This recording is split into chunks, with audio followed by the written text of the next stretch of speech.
ते ऐसा तो हम होई कैसा अरे ढोली बागे ऐसा तो हम होई कैसा देखे तो सामान भले ले लो कितनो पैसा जरूरत हमर करी रे सटी जो तनिका जहरी रे थाना पुलिस विधायक हमार कुछ नहीं करी रे अब कहता तोरा के हजरिया से तोल दी दे अपने से खोलबे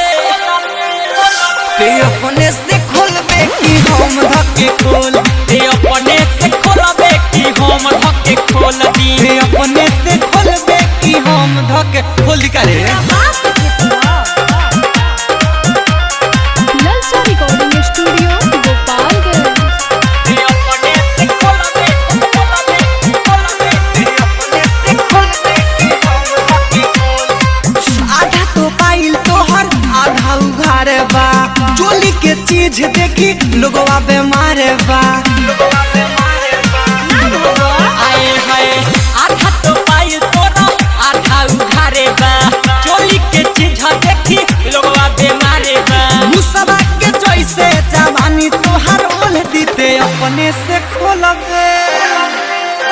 ते अपने से खोलबे कि हम धक्के खोल ते अपने से खोलबे कि हम धक्के खोल दी ते अपने से खोलबे कि हम धक्के खोल दी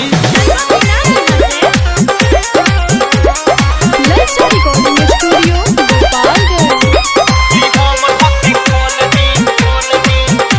ते अपने से खोलबे कि हम धक्के खोल दी नाचेली कम तू तो छोटेली बेसी रे निर्मल जोगे से कहे बिया परदेसी रे